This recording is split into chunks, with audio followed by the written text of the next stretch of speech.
All right.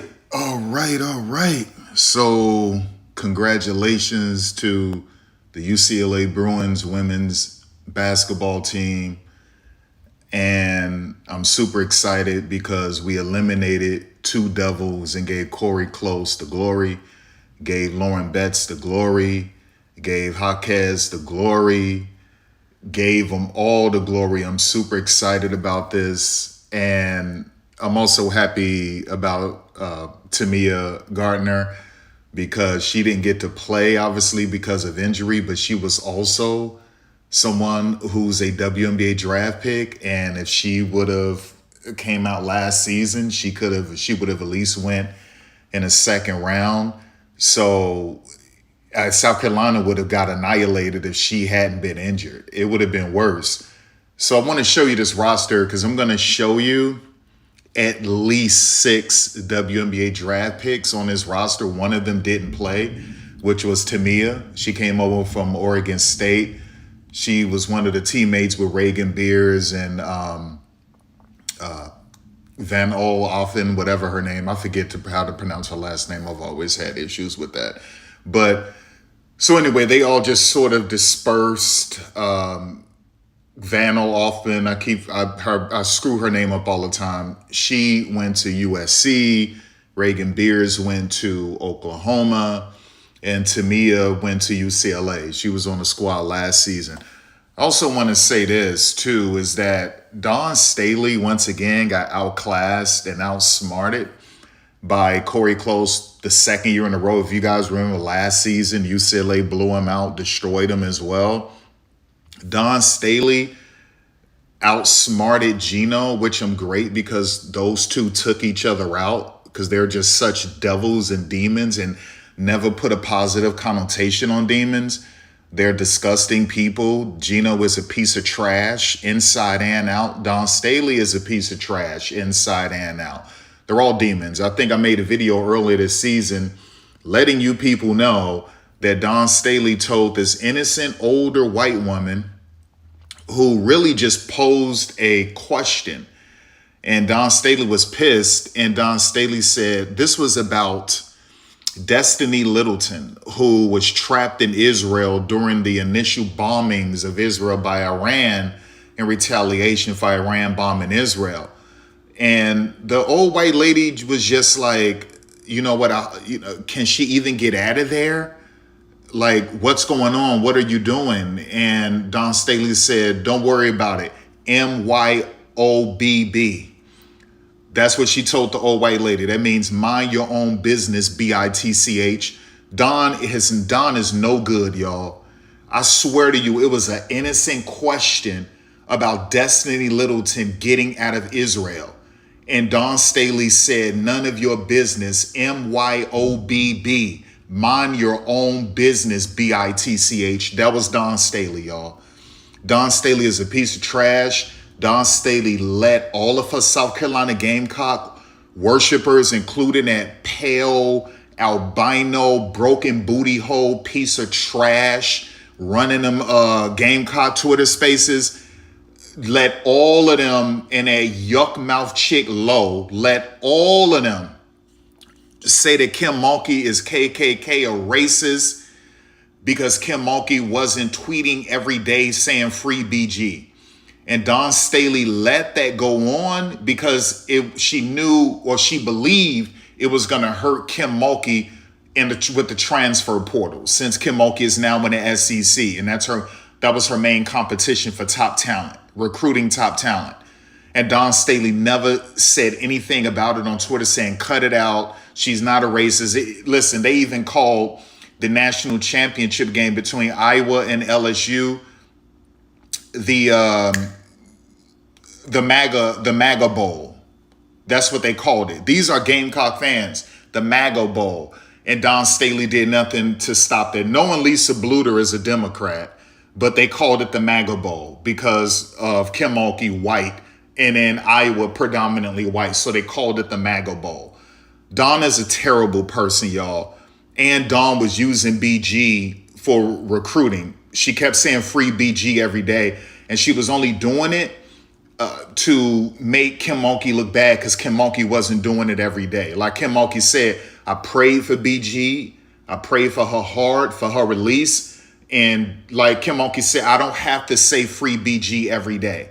And Dawn was doing it to make Kim Mulkey look bad so that she could win recruits. She was exploiting BG's pain, her horrible imprisonment to get recruits. She's a terrible person. Dawn Staley told Sonya Ja, major recruit who transferred to Arizona to play with under Adia Barnes and then transferred to SMU. Now she's back in the portal.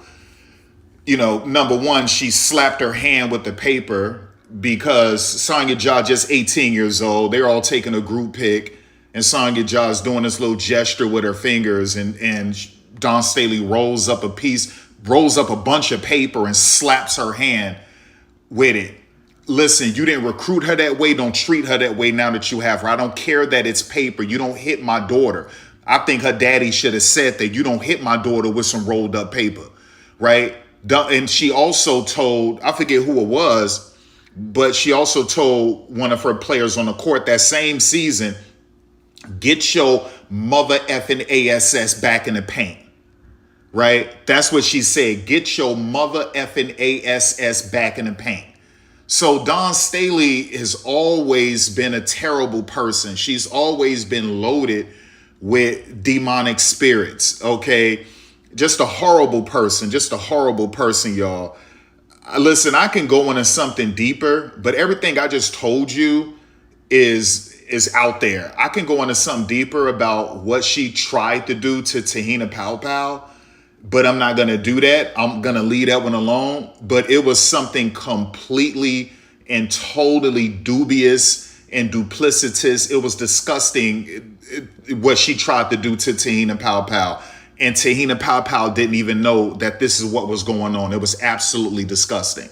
Okay, so we get that little dumb devil out of the way. Dawn is done. She sucks on the whiteboard. She sucks with the X's and O's. She was only able to beat Geno because Geno sucks with the X's and O's, right? Except that Geno wasn't aware that Dawn was going to use Raven, okay, on his best player. So Geno didn't see that coming, that Sarah Strong was going to be defended by Raven. He didn't see that. He never saw that. And so that completely, totally threw him off guard. Plus, you got to understand something. UConn is a team that's loaded with some talented players, but they're not as athletic as the Gamecocks. So his team got beat because they just weren't as athletic. It was a bunch of 5 stars and 4 stars going up against some more athletic 5 stars and 4 stars.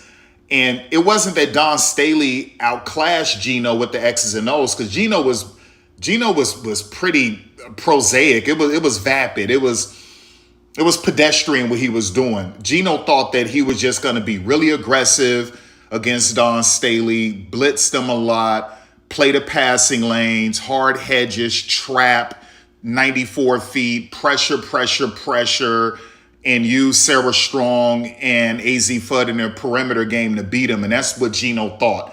So Geno didn't break out the whiteboard the way he should have. He thought that he had the better players, but he didn't have the more athletic players. And he never anticipated that Dawn would use Raven on Sarah Strong. So Geno came flat with the game plan, and Dawn Staley just eviscerated him, which is great because we used 2 devils to be removed. So Corey Close is just salivating knowing that she's going to play Dawn Staley, because Dawn Staley with the X's and O's is trash. Dawn only wins because of her talent. Dawn is trash with the X's and O's, y'all. If you notice what happened when they switched up after the first quarter, because it was ridiculous. She started playing woman to woman, which was dumb. You knew Lauren Betts was going to kill you. But whatever, she decided to play woman to woman defense in the first quarter, and it destroyed her. You're going up against a team with at least 6 WNBA draft picks. That was the dumbest thing in the world. And you're going up against one of the coaches she has probably the best whiteboard in the NCAA. Corey Close. So you were going up against one of the best coaches on the whiteboard and a team with at least 6 WNBA draft picks. And you went woman to woman in the first quarter. That was just dumb. So then Dawn switches it up to a 3-2 zone, which is really dumb. Now, what she was afraid of the perimeter. That's why she went to a 3-2. Okay, but it hurt her with getting defensive rebounds because there's only 2 defenders near the rim. So that killed her, right? On top of Gabriella just losing her mind, even grabbing rebounds. But that really hurt her switching to a 3-2. Dawn was supposed to go to a 2-3, but she was scared of the perimeter. Where if you're scared with a 2-3 because you're worried about the perimeter, then you got to go to a 1-3-1, okay? Because at least with a 1-3-1, you can guard the center perimeter as well as the top of the key, but you can also be able to guard the corners. Now, you're more susceptible to three-point barrage from the wings, depending on how far back you got the 2 players on the left and the right of the 1-3-1. Okay, but 1-3-1 normally will help protect from corner threes on the right and the left. You will have to chase that wing, but at least you have the middle protected. That means the paint, the high post, and you got your 1 at the bottom in the low block. Okay, and so what that does, it hurts entry passes to Lauren Betts. Okay, but it also protects the center perimeter while also protecting the corners. Okay, you're open to wing threes, but that's okay. You can't have everything, but that a 1-3-1 provides more balance, right? So Dawn should have went to a 1-3-1 if she was so concerned about the perimeter. Now, a 2-3 is good balance for perimeter too, right? It's going to hurt you with the center 3, but you do have the wings covered and you're able to just sort of contest the corner. But at least you will have the wing 3s covered, the left and right wing. You'll have those covered and you'll be able to shield from entry passes to Lauren Betts. But listen, a 2-3 can break down. So against UCLA, that's why I think it was safe for them to go with a 1-3-1 or a 2-3. I thought that was the safest thing to go. Or you can go to a triangle in 2. Okay, right? Which will at least have your defenders to be able to play man-to-man. The 2 defenders at the top will be able to play woman-to-woman. But you can get exploited in ball screens. But that's why I said a traditional 2-3 or 1-3-1. Dawn decided to go to a 3-2, which hurt them with defensive rebounding, which killed them. So you have a 6'7" woman who should be the number 1 overall draft pick. That's a fact. Lauren Betts was a top 3 pick last year's draft. Okay, seriously. And Sedona Prince should have been a top 3 pick, but they were hating on her. But anyway, Lauren Betts should have been a top 3 pick last season. So that's who you were battling. Lauren Betts is really 6'8", to be honest, but that's who you were battling. So you should have went to a 2-3. There was no way you would have ever succeeded with a 3-2, not against Lauren Betts. So that goes, and Corey Close is just laughing, right? They just had to do some ball movement and some high screens. And it made Dawn Staley go back to woman. And she tried to do some matchup zones, but it wasn't working. So Corey Close just outsmarted her. It was just disgusting to watch Dawn Staley, but she got outsmarted again and completely outclassed and outperformed.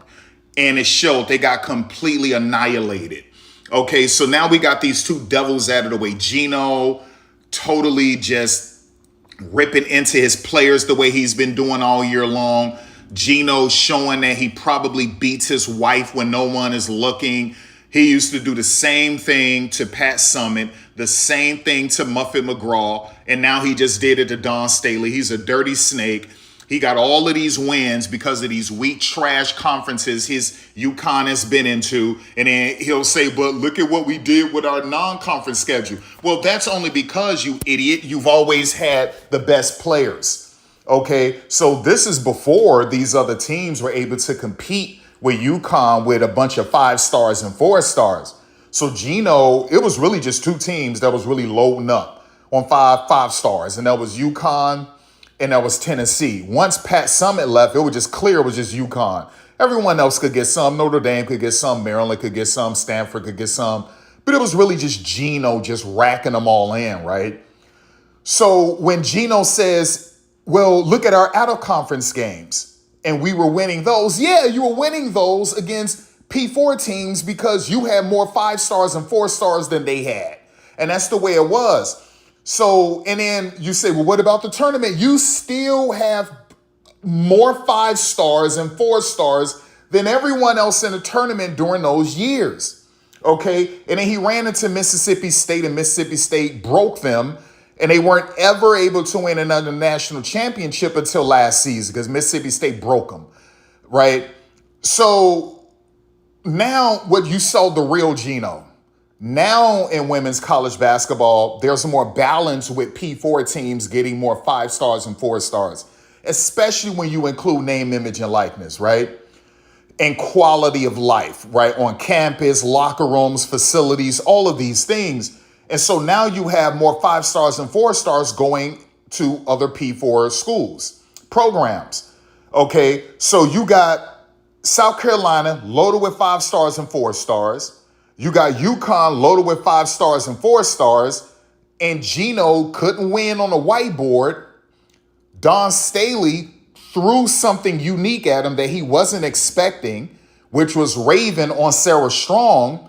And then you saw more athletic 5 stars and 4 stars beat less athletic 5 stars and 4 stars because Geno thought that he could just roll Sarah Strong and AZ Fudd out there and it was going to be all over with. Absolutely ridiculous. And then Corey Close was always the best on the whiteboard. Out of the 3 of them, Corey Close is better on the whiteboard.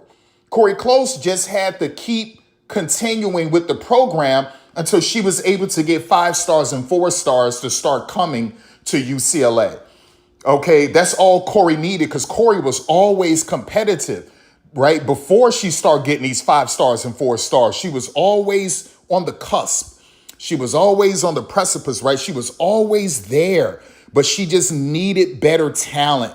And then she got the better talent, and that whiteboard just is immaculate because she always had the best whiteboard, y'all. She always did. Okay, don't let Geno fool you. You give Geno credit when he first started coaching UConn for building UConn up. You can't take that away from Geno.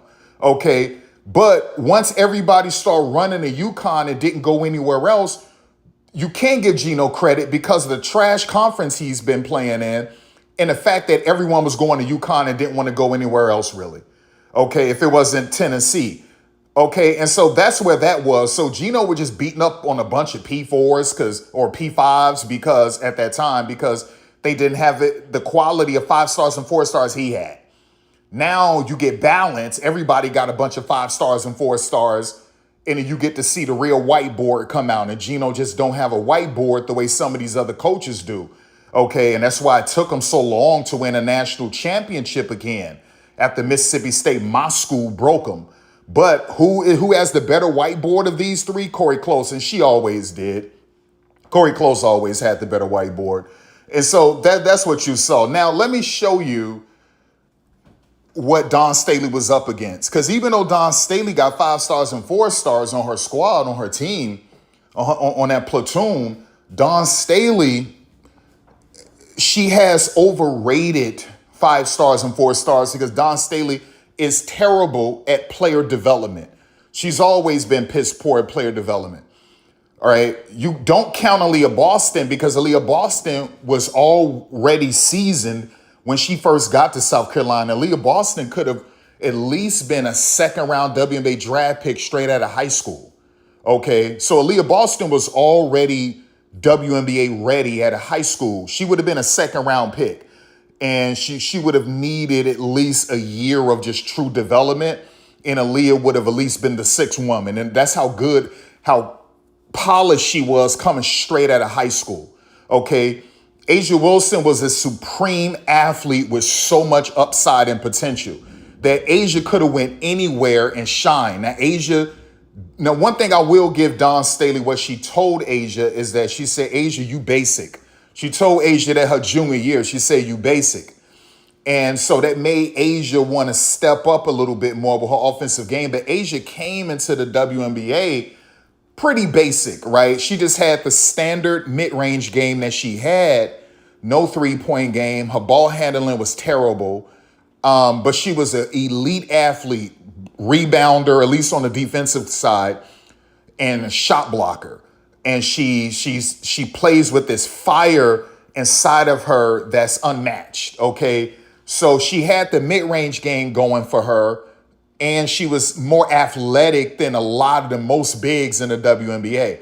So she was able to use that. Then once she got Becky Hammon, well, Bill Laimbeer helped her with some low post moves that she didn't have at South Carolina. But that wasn't enough. So it took Becky to come in and say, no, shoot the three. Asia, we got to get your ball handling tighter so you can be creative off the dribble. That's going to open up your mid-range package. That's going to open up your three-point package. All of these things. And so Becky started to add layers to Asia Wilson. But Asia Wilson came in pretty basic, y'all. She really did.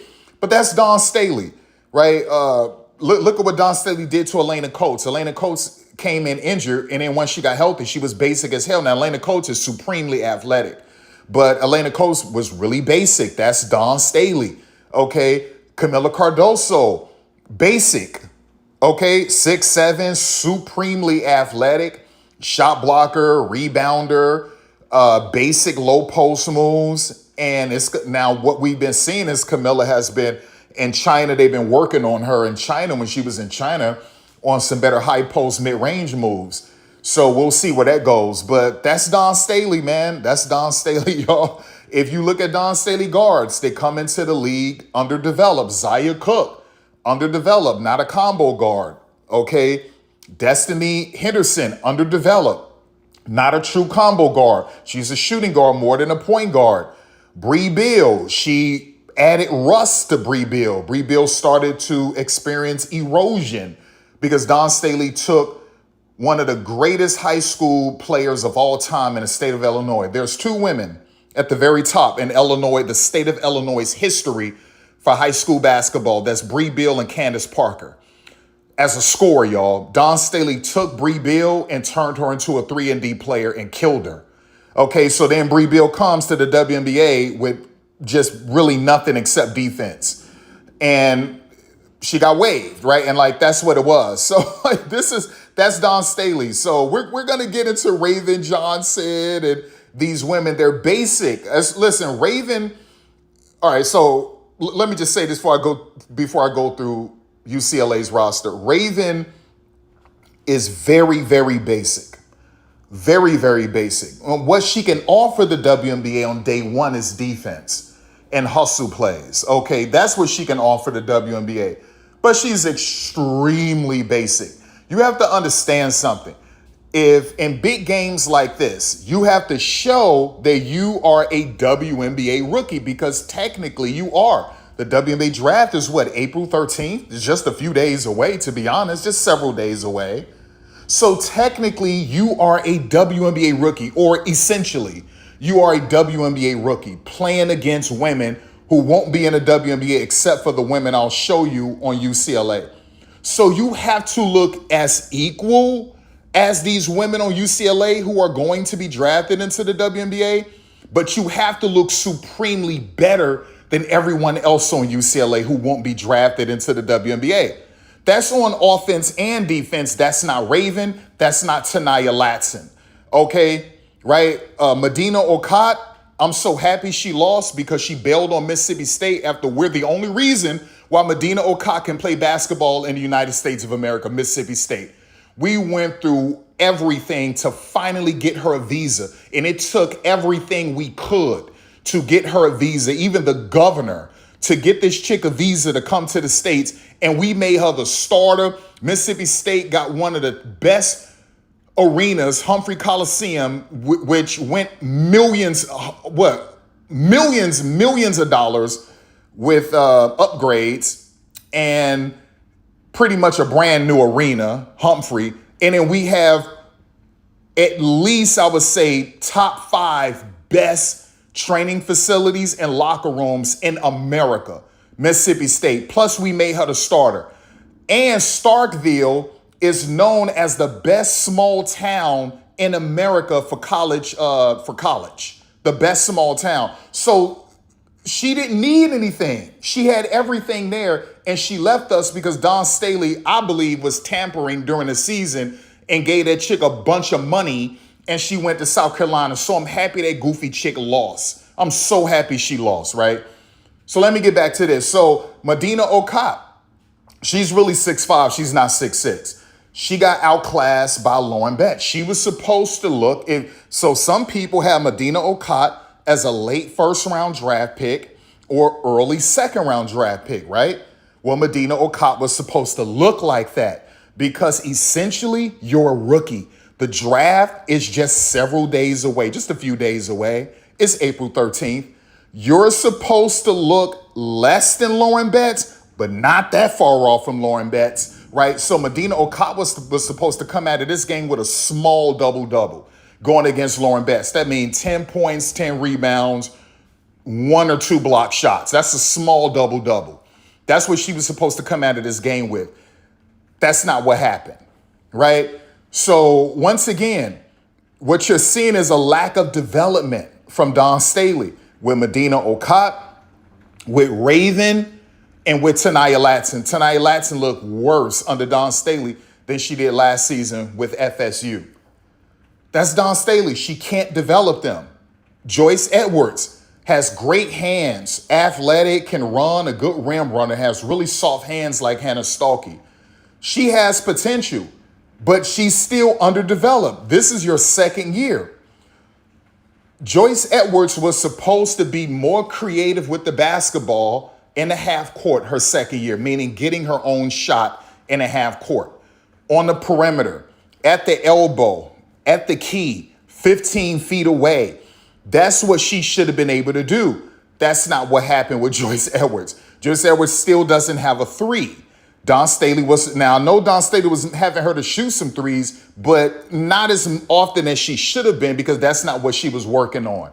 So once again, she's basic. Joyce Edwards is basic. She's able to do a lot of things because her team has more 5 stars and 4 stars than any other team in the SEC and in any other conference except for UConn. Okay, in the Big East. Like, that's what that is, you guys. So when you're low, when your teammates are a bunch of 5 stars and 4 stars, it's a lot easier for you to look the way you look, like Joyce Edwards is dominant.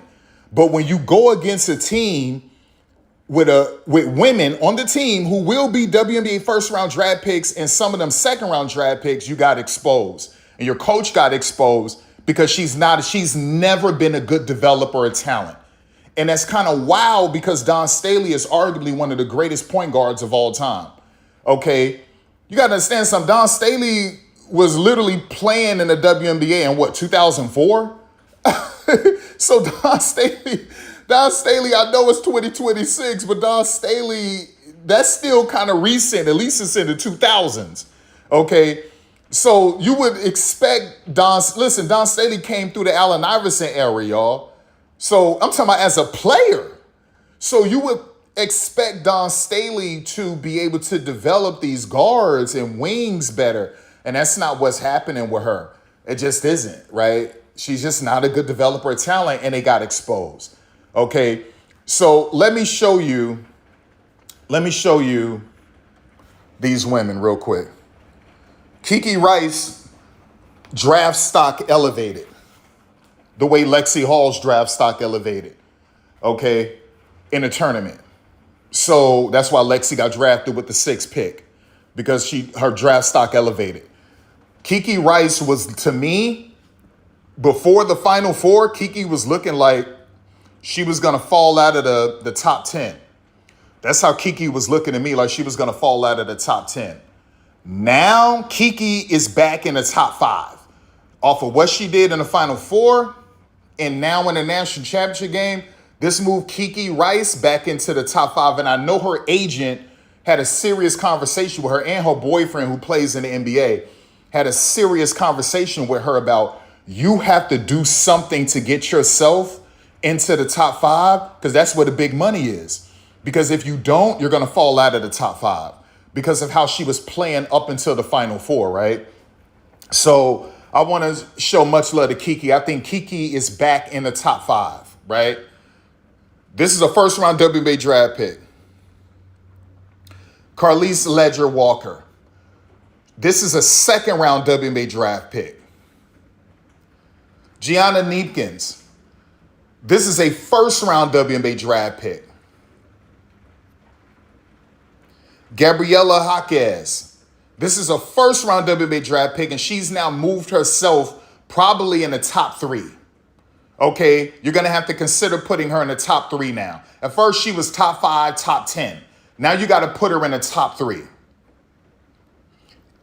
If the eligibility was one and done, Sienna Betts would go in the second round or the third round. But we're not gonna count her right now.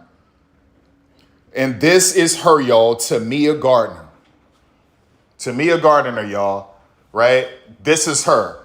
This is a 6'3" freaking Leonie Phoebish. Okay, this woman can burn you at the 3-point line. She could take you off the dribble and pull up in the mid-range. She can slash. She can play with her back to the basket in the high and low post. She's a good cutter. She has great hands. She has a high IQ. She's a solid defender. Okay, and guess what? Injured. This woman right here is a second-round draft pick. Listen, now that we have 15 teams, you could take her in the bottom of the first round.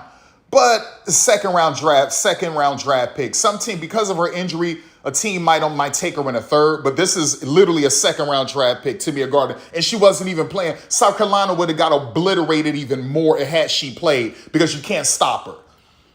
Okay, Angelica Dugulic. This woman right here is a first round draft pick, bottom of the first round draft pick. And then you get Lauren Betts, the number 1 overall pick. More than our fam, more than Flaugier, Olivia Mouse, AZ Fudd, all of them. This is the number 1 pick. Okay. And what she's going to do, because it's a copycat sport, she's going to now have teams to go back to tall bigs again. Teams were trying to get away from it. They were trying to go away from it because they wanted to copy the NBA. They wanted to put more fans in the seats. So they went pace and space, motion, offense, threes and transition, woman to woman, switching, all of this BS they tried to do. Okay. And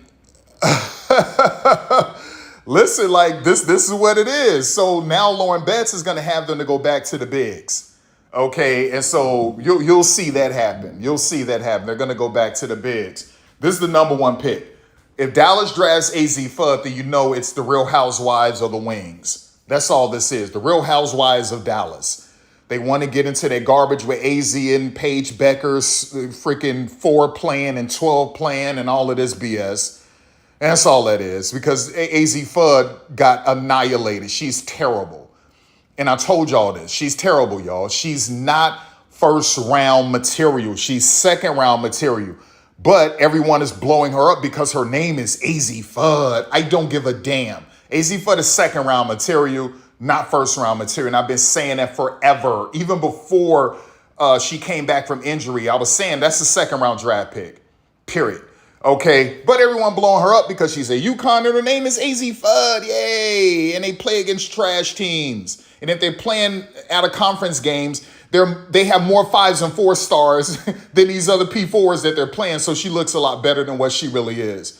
I told you, if you're a real first round draft pick, you'll look like it in these games. You'll look like a WNBA rookie, like on the floor with collegiate athletes.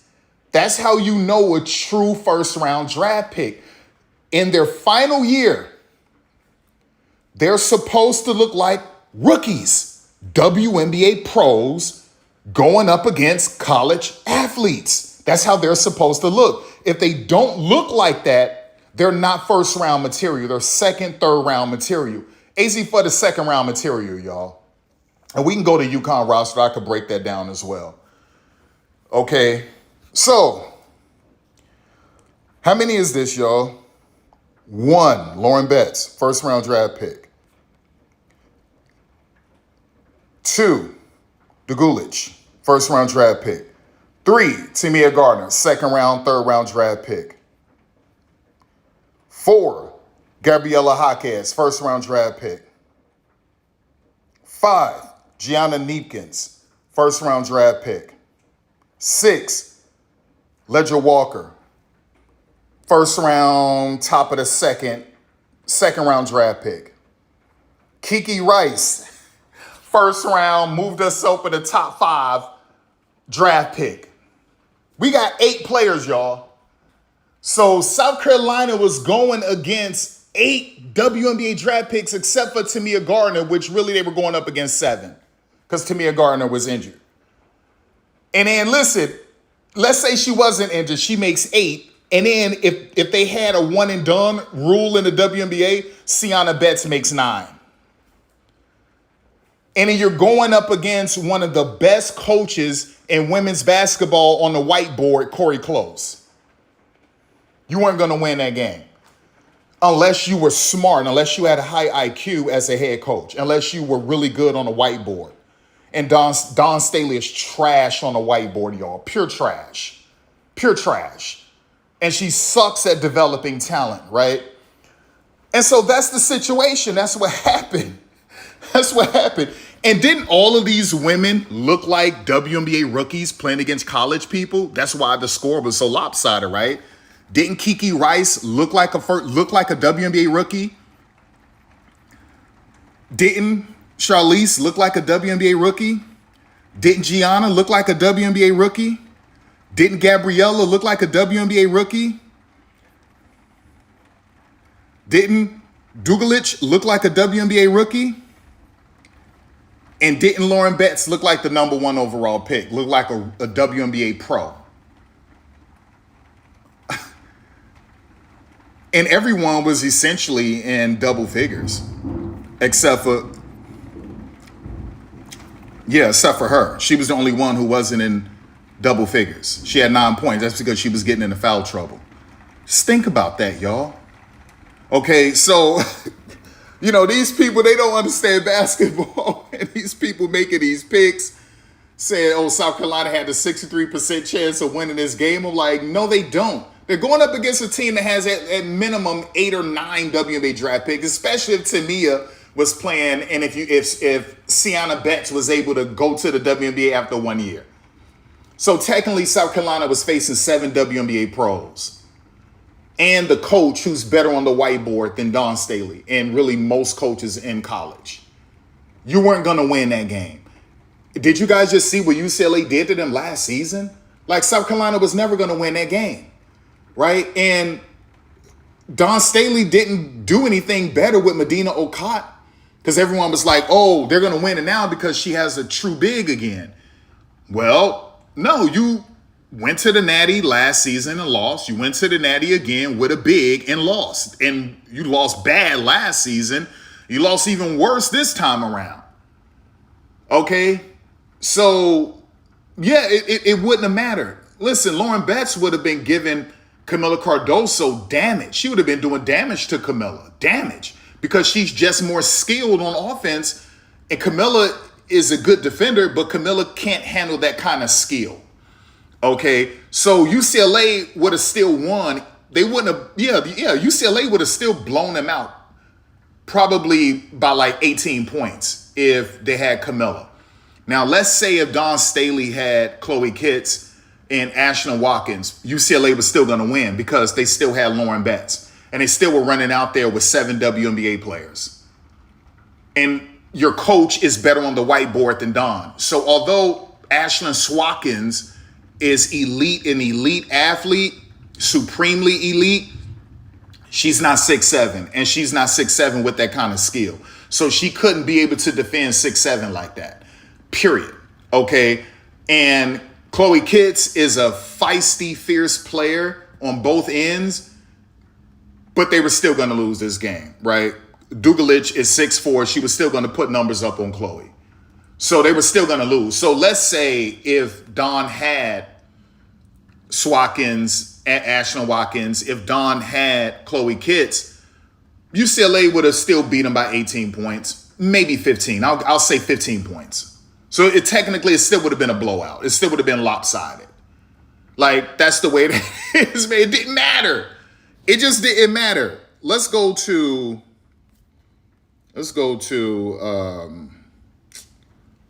freaking Gamecocks.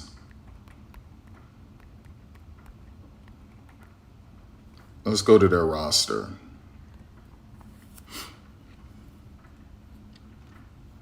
No. Let's click crap. Get out of here. Okay. I sort of like their website. It's a lot better than UCLA's. Okay. So, yeah, like I said, there's no way Maddie McDaniel was 5'9". That's cap. Maddie is not 5'9". Tanaya Latson is not 5'9". Listen, y'all, remember how they always lie? Remember when they said Alyssa Peely was 6'2" and she's really 5'11"? Like, they always lie. So this is a lie. Remember they tried to say that Shakira Austin was 6'6" and Shakira is really 6'3" and some change, maybe 6'4". Remember they lied and said Aaliyah Boston is 6'5", but Aaliyah is really 6'3", right? Because Jessica Carter is flat out 6'5", and Aaliyah Boston is clearly 2 inches shorter than Jessica Carter. That's clear. So Aaliyah Boston is really 6'3". So they always lie. This chick is not 5'9". These women are 5'6". I'm giving them 5'6".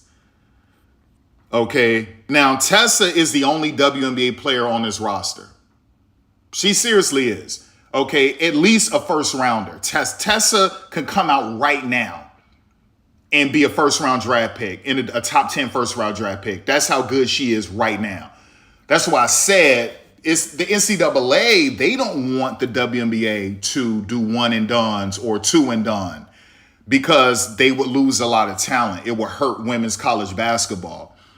And that's why they don't want to do it. But there are women who are ready right now, like Tessa, Hannah Hidalgo. These women are ready for the league right now. They don't need to be in college anymore. Tessa's ready to go. She's ready to go. She's WNBA ready right now.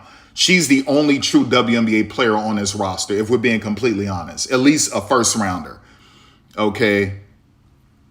Right. Now, I'm not going to say Chloe Kitts because she didn't play.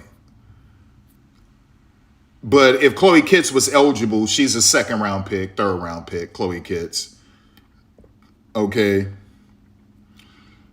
Alicia, to me, don't look 6'7". She looks 6'6". But listen, she's a developmental player. But like I said before, I'm not sure she's going to stay at South Carolina. I think Donna's going to do everything to keep her there.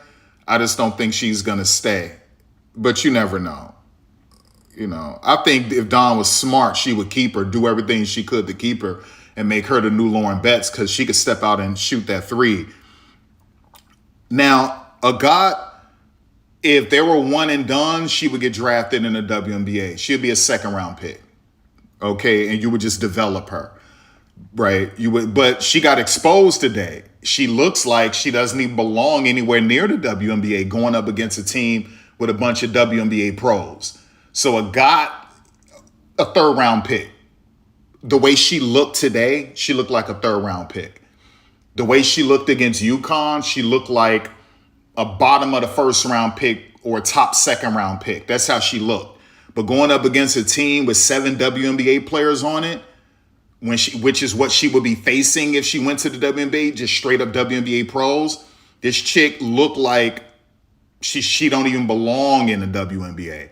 Okay, so this is what it was. Look at this woman. Dawn Staley cannot develop talent. Gillette Law, none of them. Khadijah Sessions, none of them. They're terrible at it. Okay, so how many WNBA players do they have on this roster?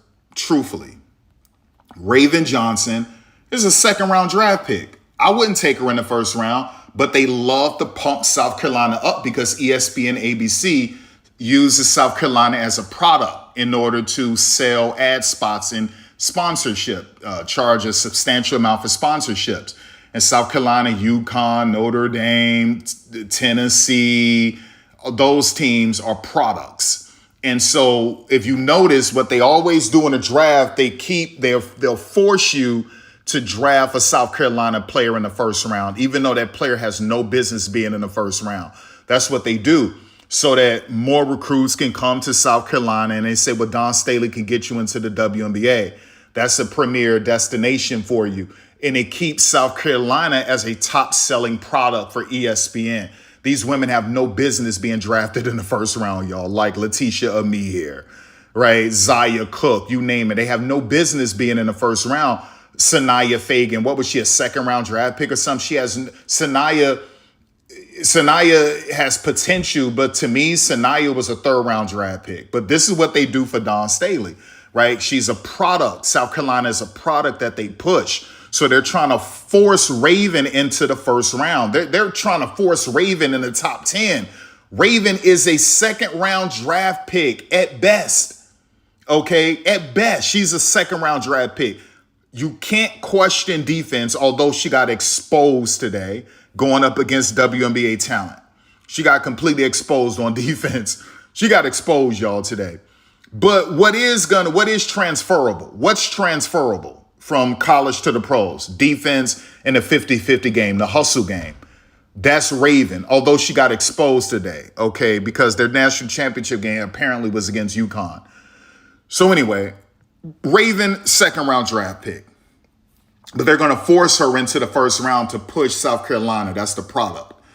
She's really a second round draft pick, Raven. Okay, we can't talk about Chloe Kitts, y'all, simply because she didn't play. But she's a WNBA draft pick, but we can't talk about her. We're just only going to talk about the women who were available this season. Raven is a second round draft pick, but they're going to force her into the first round. Medina Okot is a second round draft pick, right? Bottom first round, second round draft pick. So that's two players. We can't talk about Tessa, but technically Tessa is a WNBA pro. Seriously, if she could have, Tessa would have been a second round draft pick if she was able to come out her second year. They would have taken Tessa in the second round. So technically Tessa is a pro, y'all. So that's three. Okay, so I just gave you three. No, we're not talking about Joyce Edwards. Joyce Edwards not ready yet. Yo. She's nowhere near ready for the WNBA. So I just gave you three. But technically, let's just talk about the women who are draft eligible. Raven, Medina, and then Tanaya Latson. Tanaya Latson is an idiot. She should have left last season. She decided to stay, play with Raven, make some extra money. She thought she was going to potentially win a national championship, and that's why she stayed, and her draft stock has fallen.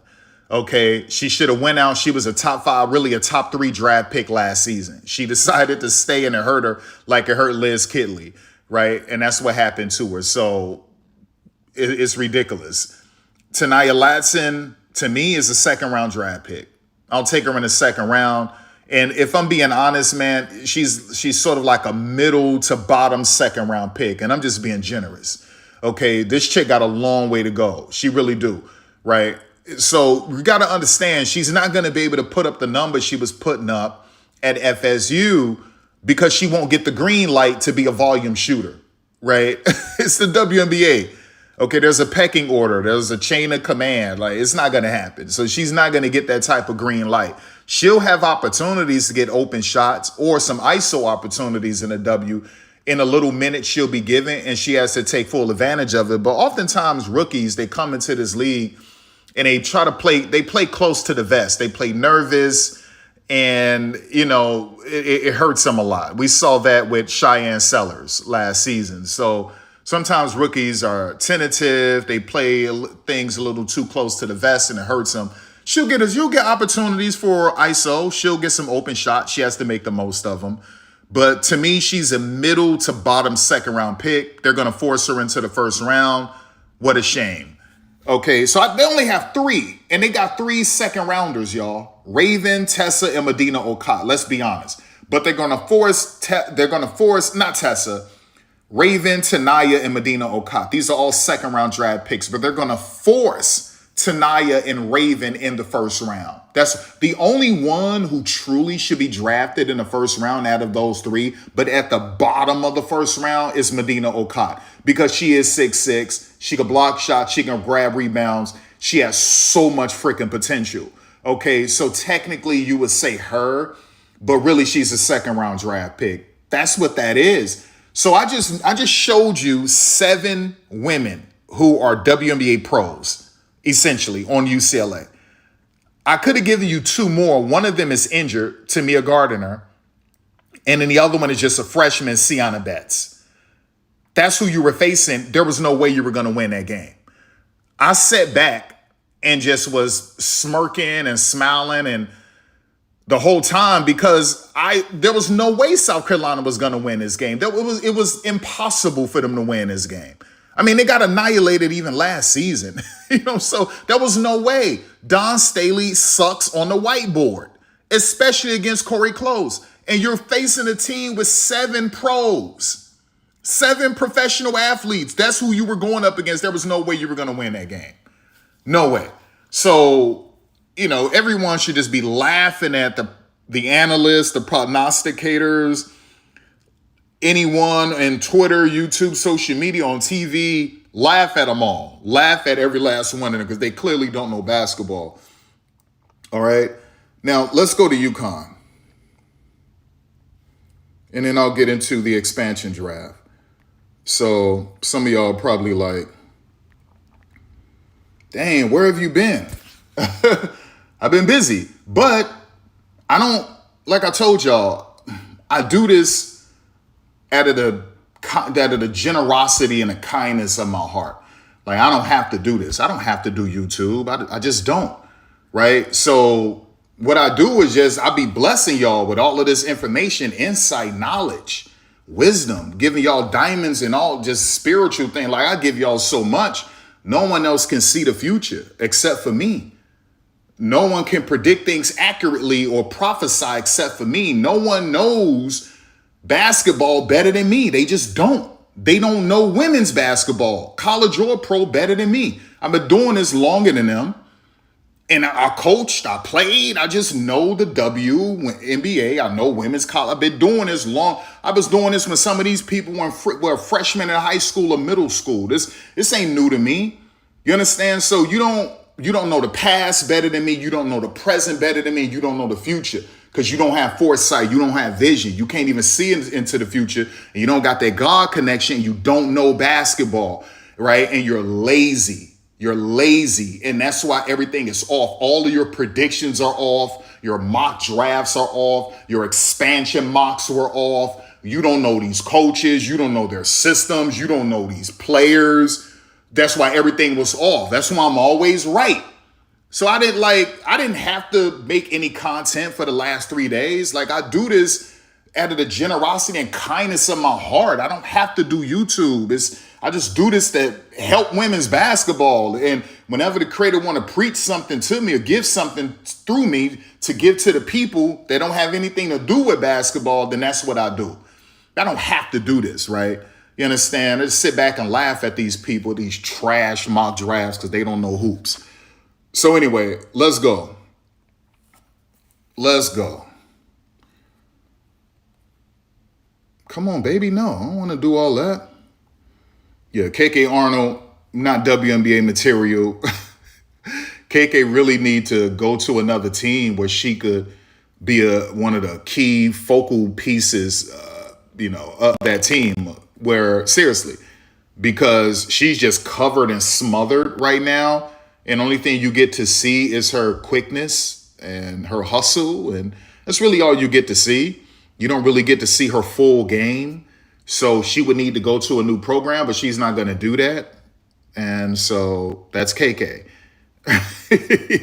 So no. Now, the only player who is truly a WNBA player outside of AZ Fudd, really, and Sarah Strong, is Blanca. She's really the only one. Even as a freshman, if they had a one and done rule, she would be drafted at least in the 3rd round. And she will be a project developmental player. You can take her in the 3rd round. Some team might even take her at the bottom of the 2nd.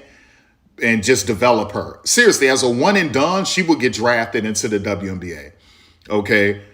So, but let's just talk about the women who are eligible, right? Let's talk about the women who are eligible. Yeah, they're screwed. And I feel so sad for Ice Brady. Ice Brady should have got the hell up out of there last year. That's a damn shame. This is what, a 5-star player. And went to UConn and got buried. Going through injuries, getting buried. Geno don't give a damn about this chick. Just hoarding 5 stars. Shame what happened to Ice Brady. But moving on. Caroline should have left last season. Seriously. If she left last season, even though she went through what she went through, a team would have taken her in the 3rd round. So she's screwed. Her draft stock is screwed. She's screwed. Okay. Yeah, just AZ FUD. That's all they got is AZ FUD. Y'all see this? That's literally all they have is AZ FUD, y'all. Okay, I'm just speaking about eligible players. It's just AZ. That's the only one. It's AZ FUD. That's it. And AZ FUD is not a top 5 pick. AZ FUD is not a top 10 pick. AZ FUD is not a 1st round pick. She's a 2nd round pick, but they're going to force her in the 1st round. Now, what you can do is that if you draft her in the 1st round, I don't care if you take her with the 15th pick, at some point she's going to be open, whether it's a trail 3 or corner 3. At some point she's going to be wide open. And you can expect her to make these threes. Probably not at a high clip, but I would say around 37%, which is great. So you can expect that from her. She's not going to do anything in terms of the ISO game unless she's playing a weak on-ball defender like Rachel Banham or Kia Nurse. You know, she could do some damage on them, but no. So the ISO game, that's going to hurt her. And it's not like she's going to get the green light. So she's just really going to just be a catch and shoot 3-point shooter, a flare screen 3-point shooter. That's essentially what that's going to be, a trail 3-point shooter. And that's essentially what it is. And you mean to tell me you're willing to give up almost $600,000 for that? No, she's not dynamic on defense in any way. So it's really just a waste of time. Like I said, listen, she's a 2nd round pick. Make no mistake about it. She's going to bury some threes. That's going to happen. She's going to get some wide open opportunities. But what's going to happen when it's time for her to ISO and break an opponent down, a defender down in the half court in the WNBA? Unless she's going up against a notoriously weak on-ball defender like Rachel Banham, Kia Nurse, or Julie Van Lowe, you know, yeah, if she's going up against Julie Van Lowe, yeah, sure. But if she's going up against some of these top tier or just solid WNBA defenders on a perimeter, she's in trouble, right? So expect her to shoot threes, obviously off of screens and corner threes, wide open wing threes, trail threes. But is that top 5 worthy? No, it's not, y'all. She's not even a combo guard. So you can't use her as a point guard. Okay, so that's also another problem. To me, that's not 1st round worthy. I can get that's a Taylor Mike Sale kind of pick, right? Where that's clearly a 2nd round pick, even though Taylor was taken in the 1st round. That's clearly a 2nd round pick. I think Taylor was taken in the 1st round by my fever. But yeah, but that's a 2nd round pick. AZ is a 2nd round pick, you guys, pure and simple. So this team was going up against South Carolina. And I just showed you South Carolina has 3 legitimate WNBA draft picks. Now, to me, they're 2nd rounders. They're going to be drafted in the 1st round, but truthfully, they're 2nd rounders. And then you have Tessa, who quite honestly is a 1st round WNBA draft pick. And then you got Makir, who teams would take in the 2nd or 3rd round if she was eligible. I'm just saying. But technically, South Carolina has 3 WNBA draft picks.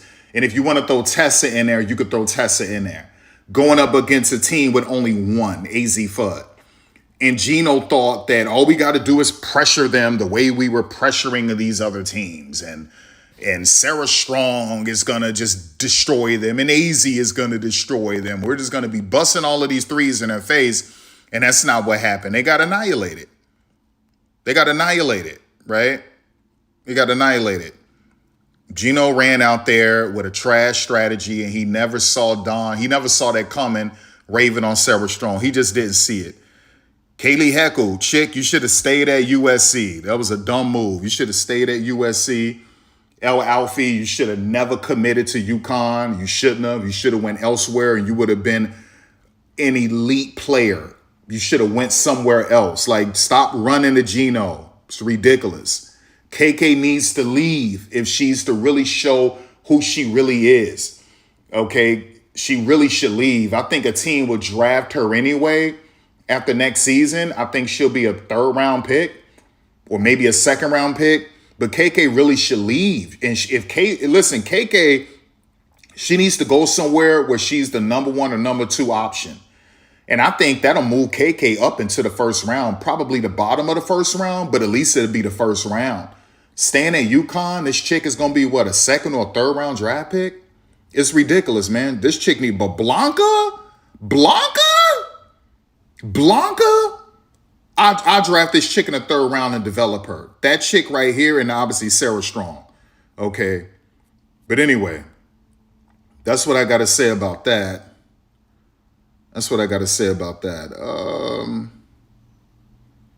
Let me go to the not the Indiana Fever. Let me go to the, what was it? Oh, man. Who had the best one? Was it Yahoo? Maybe I can do the WNBA, but I think, go to Yahoo. Let me go to Yahoo. Or we can do the WNBA. I think the WNBA showed it. Or maybe we can just go to the teams. But here, let's do the WNBA. Let me see. WNBA. We need to go to photos because, all right, yeah.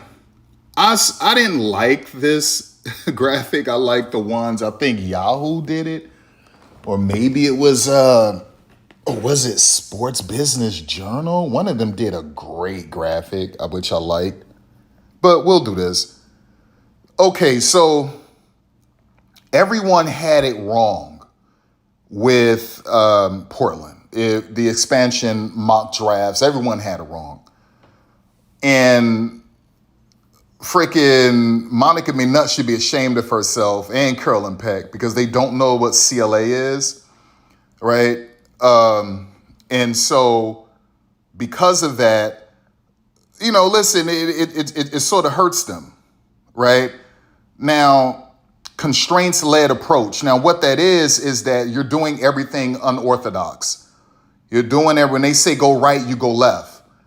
When they say go up, you go down, right? It's essentially removing constraints, the rigidity of basketball. And so oftentimes, this is what it is, y'all.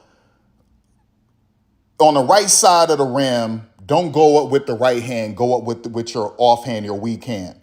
What does that do? Well, you're taught and drilled, if you're on the right side of the rim attempting a layup, to always go with the right hand and don't ever go with the offhand. Now, they tell you to go with the offhand, the left hand on the right side, because it throws the defense off, right? But it also improves your efficiency with your offhand, just in case you're into sticky situations with contested layups. It also can help you draw fouls, okay? Depending on where the defender is, right? So if you're on the left side of the glass, instead of going up with a left hand layup, go up with your offhand, the right hand. That's what they teach you. When you're not supposed to ISO, okay? When you're supposed to roll off of that screen, pop, right? That's essentially what that is. They teach you how to navigate sticky situations. Sometimes they even practice on a smaller court. They will use cones so that the court would be seriously condensed, and they would do 3x3 or 4x4 in the tight, sticky situations. And you got to be able to complete certain drills and plays. So then when you get into a real game, 94 feet, 50 feet wide, the court, Okay, you're just able to dominate because you were pretty much dominating in tight confines. So when everything is more spaced out in a real game, you're just exploiting these people. That's essentially what it is. What it is when they say go left, go right. When they say go right, go left. That's all it is. CLA. Okay. And so what you want pieces. Now it's not the sum of it. It's not all of it, but that's part of his core is CLA. Okay, doing everything outside of the box, removing constraints, the rigidity of it all. Don't do what they always tell you to do. So Dawn Staley did that against Geno. She used CLA. She put Raven on Sarah Strong and it just destroyed Geno. That's CLA. Don't do what the textbook tells you to do. Go completely opposite of it all. Being ambidextrous, he'll teach you how to be ambidextrous with shooting with the left hand sometimes shooting with your left hand versus your right hand. This is that's CLA, y'all. All right. So what he's not going to keep all of it. That's why I said when you do expansion drafts, you got to understand their systems. You got to understand the coaches. So if you look at this, they went and got players who fit that CLA core principle system. But he also runs motion with some read and react. He'll incorporate 4 out, 5 out. That's what he does. But the core is CLA. And so you need versatile players. You need players that can do a little bit of everything, okay? Which is what he has, right? So Sarah Ashley Barker can play the 2 and the 3. She can even defend a 4, depending on the size of the 4, okay? Chloe Bibby can play the 3 and the 4. She's versatile on offense. She has a good mid-range shot. She has a couple good drive moves. She has a floater, Chloe Bibby. She's a good, strong finisher around the rim, and she could shoot threes, and she could rebound, and she could defend 3 and 4. Maya Caldwell can play the 2 and the 3. Bridget Carlton can play the 2, 3, and she could defend a small 4. Emily Angsler is skilled enough with the ball handles where she can play the 2, 3, and 4. Okay. Louisa can play the 3 and the 4 and potentially the 5. Haley Jones can play the 1, 2, and 3. Okay. Carla Lake is a combo guard. She could play the 1 and the 2. Nika Mule is a pure point guard. But when she heals up, if you need Nika Mule to be off ball, she can do that as well while also creating for others in an off ball situation. And then Niadu Pouch. I made 2 videos earlier this year trying to educate y'all. Atlanta Dream took her in the first round. They also took Izzy Borles from Australia. They took her in the second round. You see Atlanta didn't unprotect Isabel Borles. They protected her. She just won the MVP in the WNBA in Australia. People forgot that Atlanta drafted those 2 women in 2024. They were just what you would call draft and stash. I told you Niadu was going to come out because in the WNBA season, they did a behind-the-scenes feature where she was asking Jade Melbourne, should I come out? And Jade Melbourne was like, listen, I think you're ready. She said, you got to know when you're ready. She was like, I think you're ready. And so now Niadu Pouch is going to... Niadu Pouch is a 6'3" player who can play the 2, the 3, and the 4. She's another Leonie Phoebish kind of player, right? And that's sort of what it is. And so, yeah, anyway. So you see versatility, right? Everyone is versatile. This is CLA. This is CLA, y'all. All of these women can play multiple positions. They all can do things that are completely unorthodox and out of the box. They're going to do things that they're going to go left when they're told to go right. When the rules say play this way, he's not going to play that way. He's going to play the opposite way. And it's going to throw all of you off. You're going to see that in the draft. You're going to see that in free agency. So if you look at this roster, All of these players are versatile. They can play multiple positions and they're all dangerous. All of them are threats at all levels. Okay, Sarah Ashley Barker, 3-level threat. Chloe Bibby, 3-level threat. Maya Caldwell, 3-level threat. Bridget Carlton, mainly a 2-level threat, but she can get to the rim as well. She's normally a 2 and a 3 player, a 2-level, 3rd-level player, but she can also hurt you at the rim. Emily Angstler, 3-level. Louisa, 3-level. Haley Jones, 3-level. Better at the 1 and the 2, but she showed great improvement at the 3rd level last season with Dallas. Okay, and in the WNBL. Carla Lay is a 3-level player. Carla is a great slasher and finisher at the rim. She has a lot of moves at the rim as well, from teardrops and floaters and all of that. Great slashing moves as well, adjustment layups. Nika Mule is a great 2-level player, okay? And she can slash. She's a physical slasher. I'm just worried about her knees. Now, if you watched her with Chopron, okay, and if you watched her with her team, Croatia, Nika Mule is just great, especially if you saw her with Chopron in the EuroLeague. She really is. This is a damn good player. But the injuries, man, the injuries. So that's why I'm going to say a 2-level, because I don't necessarily think you're going to see Nika doing some heavy slashing when she gets back.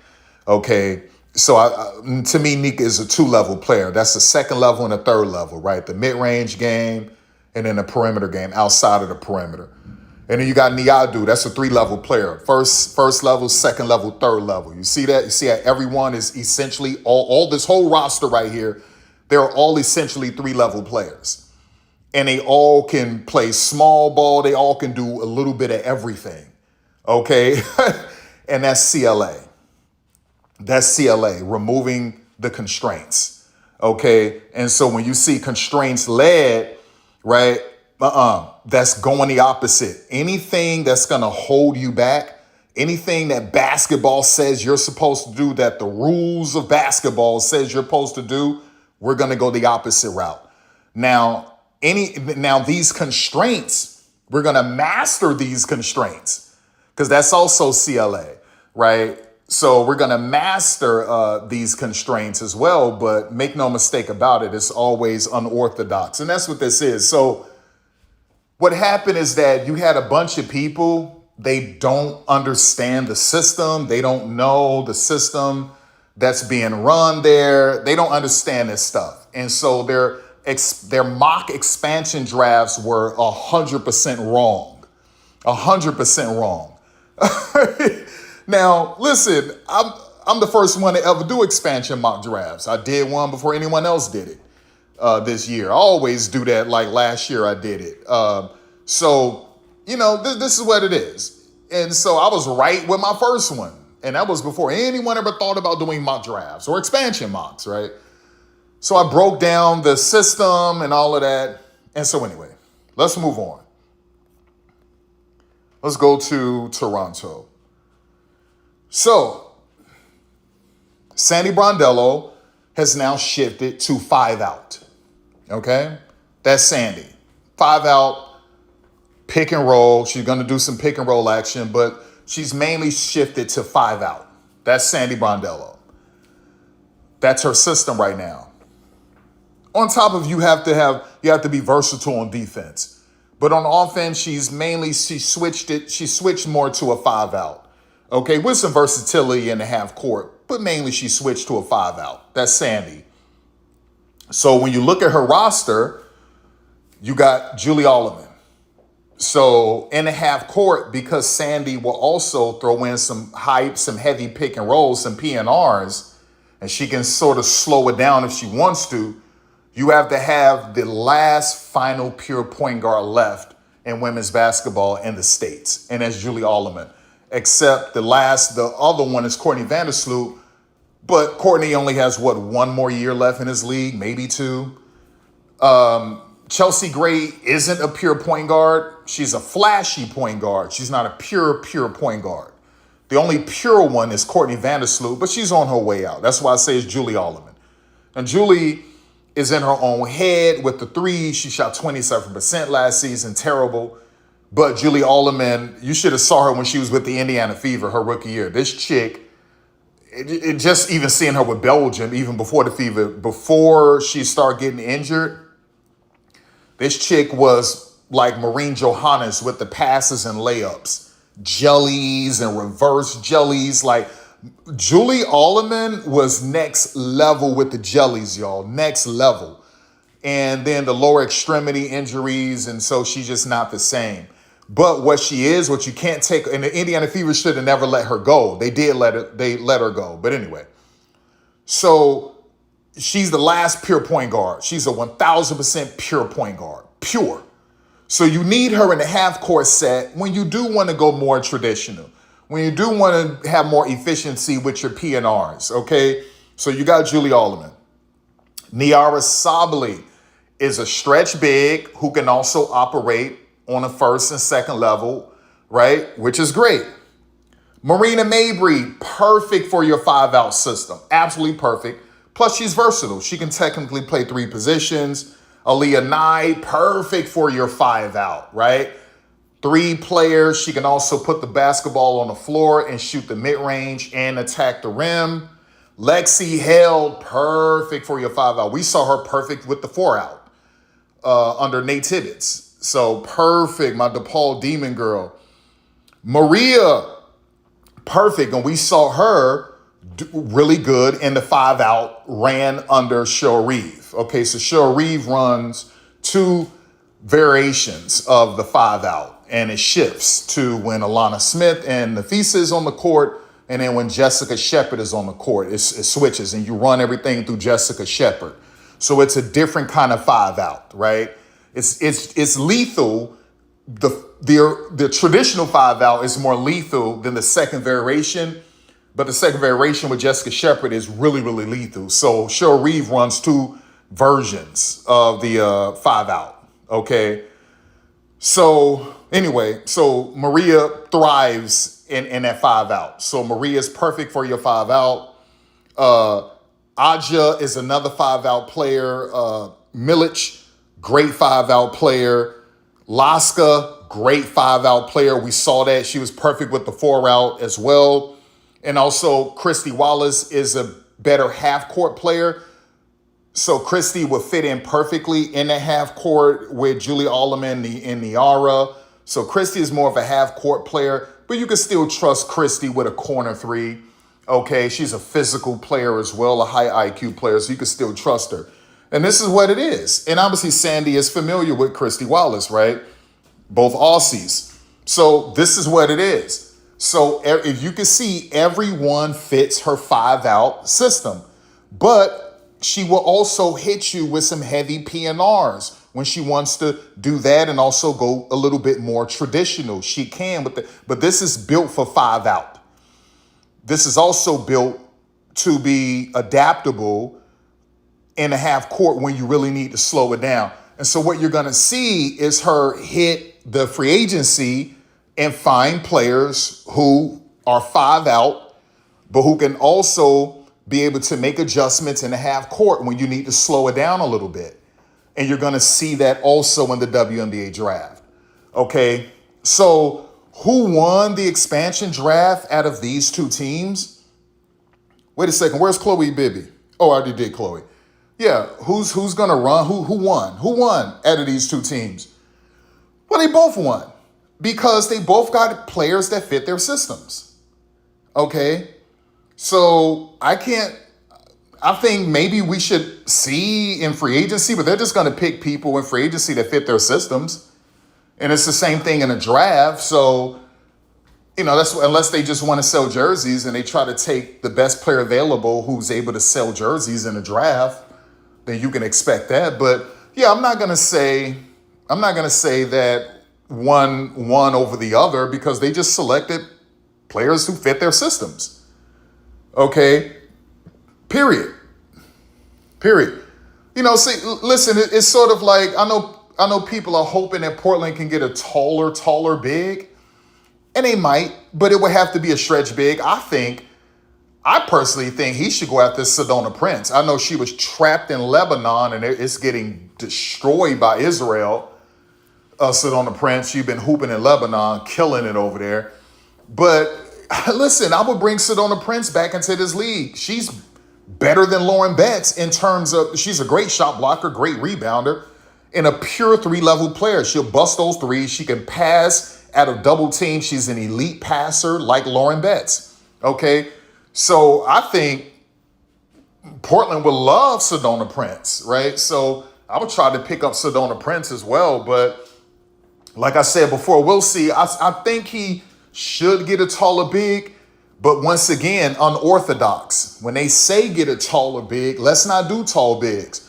We saw what worked with the Golden State Warriors when they were winning all those championships, when they stayed away from these tall bigs.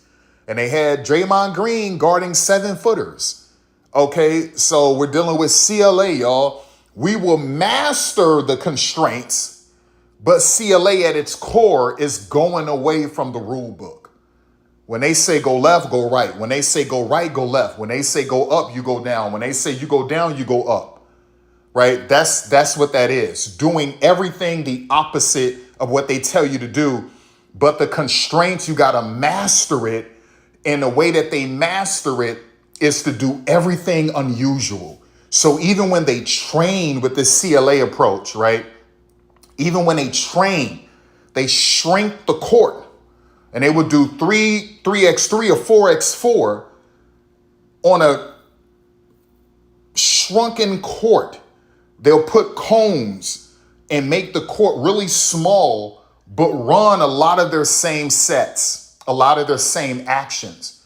And then they would go into a real game and they're lethal because they were lethal being confined. Now that they're free, it's even more lethal. Right? And like, that's what that is. Yo. That's CLA, man. That's CLA. And for Monica McNutt, and I broke down CLA for y'all several weeks ago. I broke it down for y'all several weeks ago. And so for Monica McNutt to say on live television, she was like, Carolyn, I don't know what he runs a CLA and blah, blah. And for Carolyn Peck to not know what that is, that's a shame.